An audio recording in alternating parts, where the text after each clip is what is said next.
Right, so here we are at Suzuki's head office. We are looking in the area where they look after all the press fleet. You can look at the lovely shiny bikes that I'll be hopefully riding over the next few weeks. And this man here is Richard O'Brien. Mate, lovely to meet you. Hi. You are the training coordinator of Suzuki and just general technical wizard, yes, I suppose. Yeah, I suppose, yes. Yeah, quality. And you've taken some time out on your Friday, probably wanting to get home and see your family and stuff. But to talk us through this lovely bike. Now, as I say, my first experience of a Japanese 750...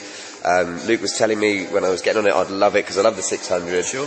But find them because I'm 6'3", a little bit too small, and I have to wind them up as much as I love it, and I love the thousands. But this is that almost perfect balance between the two, isn't it? It is, yeah. I mean, for me personally, the 1000 is probably a little bit too much. The 600, you just never use it on the road, do you? 600, you have to keep playing with the gearbox all the time. But the 750, it's a happy medium between the two, really. Yeah, totally. With a bit more torque, you have to be. You can be a little bit lazier on this bike. Yes, I'd tell you what. It's the perfect bike for me, to be honest. I think actually, I haven't read that today. I've ridden it like properly today, and I've taken it out a few times, but mainly today. I can see why, because obviously with the ECU mappings as well. Sure. But you can change it from A for full-on race mode, B, which is for normal kind of maybe road with a little bit of BHP off, isn't it, and less snappy, and then obviously C for rain. But exactly what you're saying, they're taking the the MV Augusta F4 out yesterday on the track. It was great, but I was doing 120 on the straight in second gear. Why are you going to use the 6 gears on the road? Same when I've had the Gixxer Thal, brilliant bike, but I don't think I did get out of second or third gear most of the time. And I'm not one of those guys who likes to just whack it in top and roll it on. I like to actually feel like I'm riding it. Okay. But as you say, with this, much more torque, much punchier. Coming up through the revs, you don't have to wind it up and wait for it to kick in. No, and it's still an exciting ride as well. Yeah, totally. I think for me the 1000 is, as I say, probably too much for me now. I'm a much more realistic rider. Well, you get the choice of bikes, so it's always nice to hear this with someone. Having come up with, having sort of grown up through the 750s, I still own an 86 Endurance. Really? So, cool, man. But these are very, very far removed. Obviously, the mode select switch, and you've ridden in snow just recently. Yeah, I have as well on this. In fact, the first time I came out of the car park, do you know what the worst thing was? Came out of the Kerrang car park in C mode. Right. It was there was a bit of snow and sleet around, and it was the first sports bike of the year that I've really been on. And I just gave it a little bit in second, and it was like, so it's still lively, it's still there. Exactly that. It didn't roll away from me. It was very easy to correct, and it's great. But I mean, so what's like the core of this bike? Obviously, straight away we start with the engine. I mean, with the engine, you're obviously looking at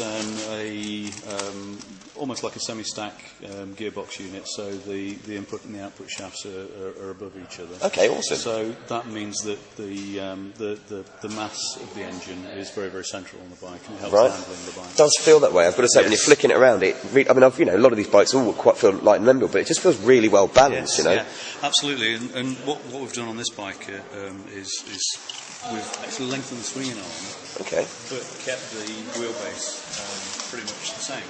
Right, okay, so the idea is that the swinging arm pivot now is moved much further forward on the frame, and we can do that because of the stacked gearbox. Of course, yeah. Previously, the input and the output shafts were stacked behind each other, which made for a much longer engine. Right, gotcha. So the whole idea is to keep your mass as central as possible on the bike, and then it makes for a very, very much easier riding experience. Bike. Yeah. And I was saying, what kind of HP does that kind of engine deliver, or HP? It's going to be around the 150, 160 because it definitely feels very, very peaky, very it's got power all the way through, which I really like. And something I noticed as well, the exhaust, beautiful exhaust sound it makes. Yes. Gorgeous. Not too bad around town. Not going to wake your neighbours up if you just got it up, but once you actually give it a little bit, it's a really throaty growl as well. It's like that's cool. Now brakes wise, what have we got? We've got double disc back, haven't we? Single disc, sorry, of course. It'd be impressive to have a double one with the chain on there. But yeah, it's a floating caliper, so single-sided piston on it. Obviously, the pad and the whole caliper is pulled to one side as the piston pushes on it. Okay. The whole idea behind that is keep everything as lightweight as possible. You don't need 2 pistons on the back. Yeah. You very rarely use the rear brakes. True, actually, to be fair. I think I only use it when I'm stopping. I think that's probably the only time. Front end, obviously, we've got the 4-pot calipers. Yep.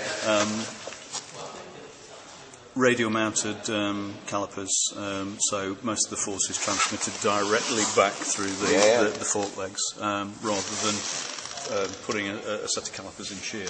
But if you think about the way we used to bolt the calipers on, sideways like that, and obviously the force of the caliper puts those bolts in quite a lot of shear. There's quite a lot of twist action. Yeah, there would be torque going through it, wouldn't it? So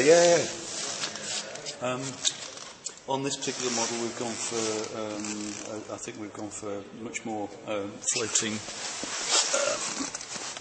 collets.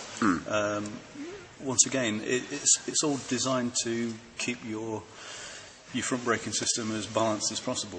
What you'll see on a lot of the bikes, and not on this one, but you'll see that the brake lines are sometimes made of different materials.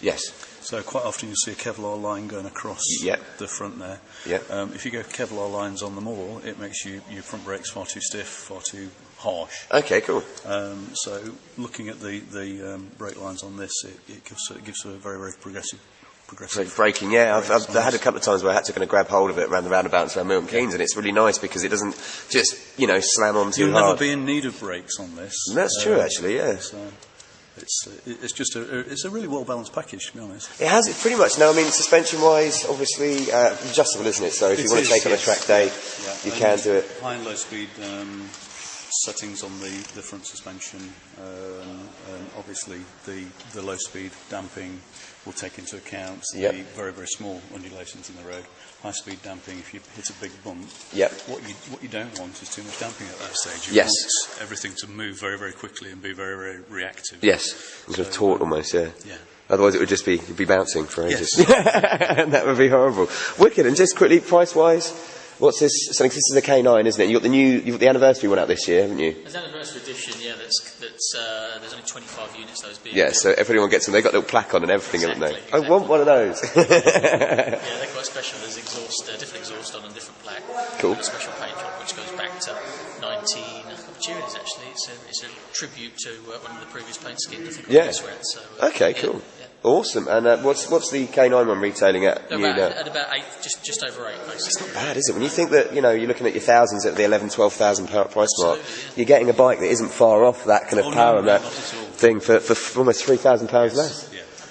Brilliant. Well, my verdict is I absolutely love this bike. I wish I could have a bit more time in it, but hey, that's my fault for losing my padlock keys in the snow. And up next, I'm on the 650 Bandit, aren't I? That's right, you are, Wicked, which will be a kind of more subdued ride back, but probably a little bit more comfortable, if you know what I mean, a little bit of thing. But Richard, absolute pleasure meeting you. I'm sure we'll be doing many more of these over the next few weeks. Luke, as always, real pleasure. Be getting on the Bandit in a second.